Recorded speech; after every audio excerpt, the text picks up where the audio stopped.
19세기 초반 영국은 청나라와의 무역 불균형을 해소하기 위해 아편을 밀수하기 시작했습니다. 이에 따라 아편 중독자들이 계속 늘어가게 되자 청나라는 흠차 대신 임칙서를 파견해 아편 밀수를 제한했고 영국이 이에 반발하게 되면서 1차 아편 전쟁이 벌어지게 되었습니다. 48척의 함선을 동원한 영국은 청나라군을 쉽게 제압하며 난징을 향해 진격하기 시작하자 이에 굴복한 청나라는 난징 조약을 체결하게 되는데 여기에는 홍콩섬을 영국에 할양한다는 내용이 포함되어 있었습니다. 홍콩섬은 해안선이 복잡해 선박을 정박시키기에 매우 적합한 곳이었기 때문에 영국은 홍콩섬을 개발해 아시아의 무역 거점으로 활용하기로 했습니다. 이후 영국은 1860년 2차 아편전쟁을 통해 구룡 반도를 양도받고 1898년에는 신계 지역을 양도받으며 점령 지역을 계속 확장해 나갔습니다. 영국의 통치를 받게 된 홍콩은 철도와 도로, 조선소와 각종 무역회사들이 들어서게 되면서 인구 170만 명의 아시아 최대 무역 항구로 성장하게 되었습니다. 1937년 중일전쟁이 발발하게 되면서 일본군이 중국의 주요 도시와 해안 지역을 점령하자 영국 참모본부는 홍콩의 안전을 걱정하게 되었습니다. 현재 홍콩의 전력으로는 막강한 일본군을 막아내는 것이 거의 불가능했기 때문입니다. 따라서 영국은 산악 지역에 견고한 방어선을 구축하고 그곳에서 일본군을 최대한 막아내며 지원군이 올 때까지 시간을 지연시키는 전략을 수립했습니다. 하지만 1940년 영국 본토가 독일군으로부터 공격을 받게 되자 홍콩에 대한 방어 전략은 수정되었습니다. 영국 본토를 방어해야 하는 상황에서 해외로 지원군을 보낼 여력이 없었기 때문에 영국은 홍콩을 반드시 사수해야 할 해외 영토에서 제외했으며 이에 따라 홍콩 수비대는 자체적인 전력만으로 일본군을 막아내야 했습니다. 한편 일본은 홍콩 점령을 위한 계획을 차근차근 진행해 나가고 있었습니다. 그들은 증강된 38사단을 투입해 홍콩을 공격하기로 했는데 1차적으로 심천강을 건너 구룡반도를 장악하고 이후 상륙작전을 실시해 홍콩섬을 완전히 점령하는 것이었습니다. 본격적인 작전이 실시되기 전 일본군은 첩보원을 홍콩에 침투시켜 그곳에서 소요를 일으킬 계획도 수립했습니다. 이에 따라 광동 지역의 폭력 조직 200여 개 1만 2천 명에게 자금과 무기를 지원했으며 그들은 유사시 홍콩에서 사회 혼란을 일으키는 역할을 부여받았습니다. 1941년 12월 8일 03시 55분 일본군 대본영은 홍콩에 대한 공격을 명령했습니다. 이때는 하와이에서 진주만 공습이 시작된 지 34분이 지난 시점이었습니다.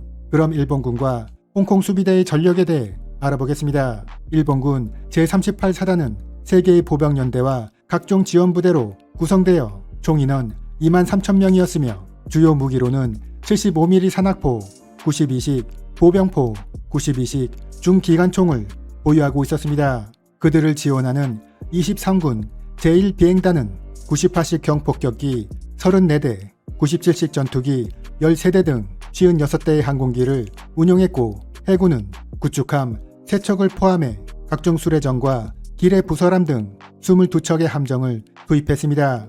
이에 대항하는 홍콩 수비대는 영국군 2개 대대, 인도군 2개 대대, 캐나다군 2개 대대, 그리고 우용 방위대를 포함해 총 1만 4천 명이었으며 57문의 각종 야포를 보유하고 있었습니다.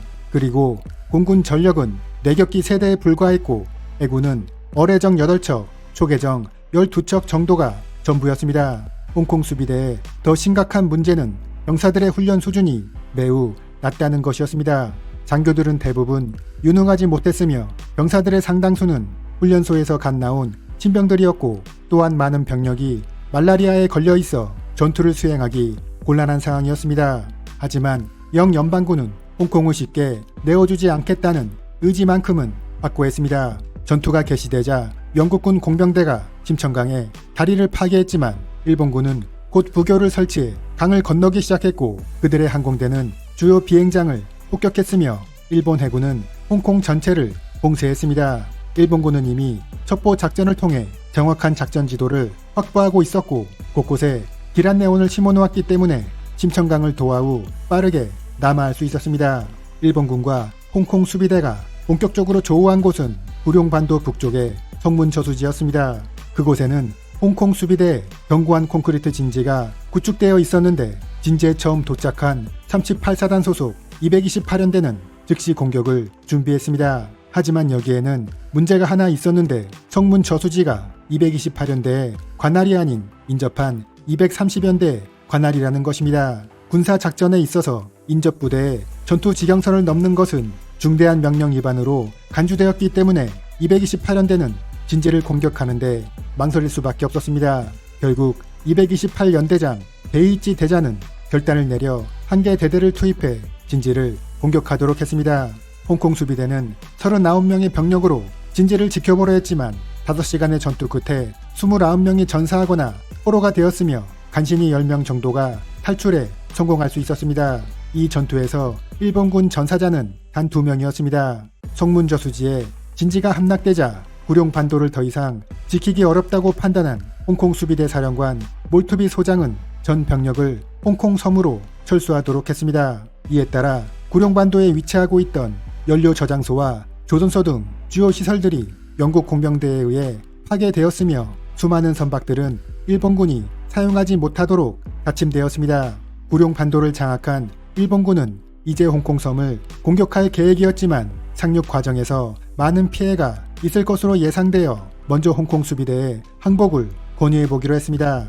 일본군 사절단들이 보트를 타고 홍콩섬에 방문해 항복을 하지 않으면 홍콩섬을 폭격하겠다고 위협했지만 마크형 홍콩 총독은 처칠의 지시에 따라 이를 거부했습니다.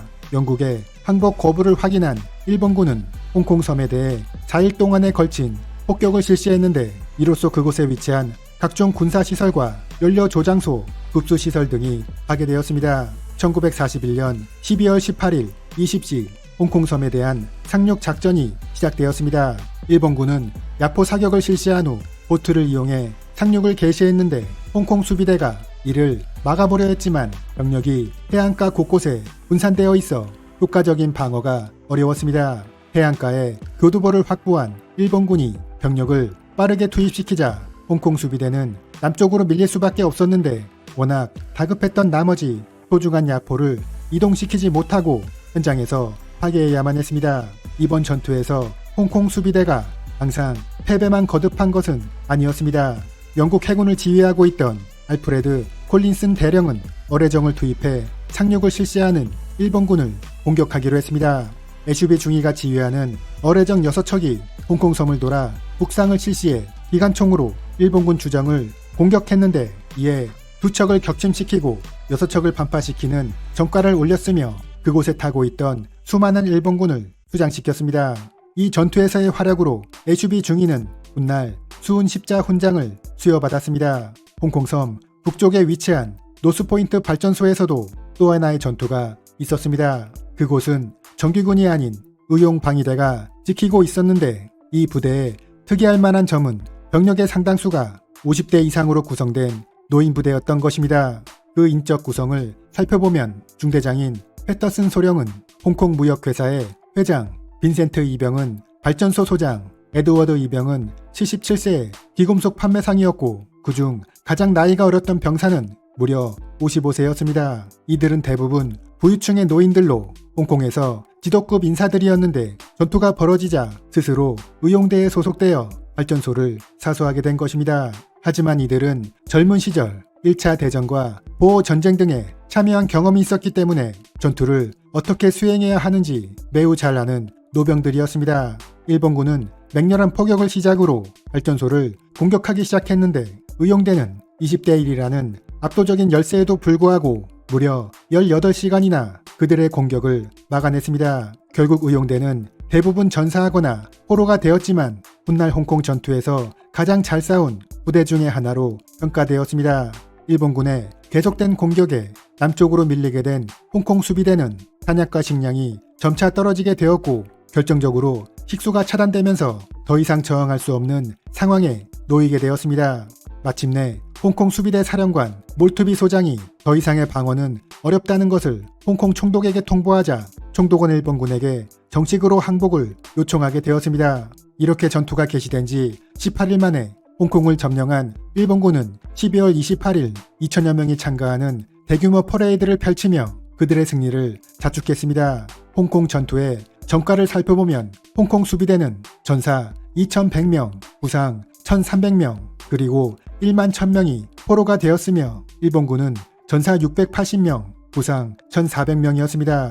일본군은 홍콩을 공격하기 위해 미리 첩보전을 실시했으며 무엇보다 제공권을 완전히 장악해 영국군의 반격 기회를 미리 차단하며 신속한 상륙 작전을 실시했습니다. 반면 홍콩 수비대는 병사들의 훈련 수준이 낮았고 일본군이 어느 곳으로 상륙할지 몰라 해안가의 병력을 분산 배치하는 과정에서 효과적인 방어선을 구축하는 데 실패했습니다. 영국은 홍콩이 함락되었다는 소식을 듣고 큰 충격에 빠졌지만 그들도 독일군의 공격을 받고 있는 상황이어서 별다른 행동을 취할 수는 없었습니다. 이렇게 홍콩을 점령한 일본군은 이제 그들의 또 다른 목표인 인도차이나 반도를 향해 진격을 개시했습니다.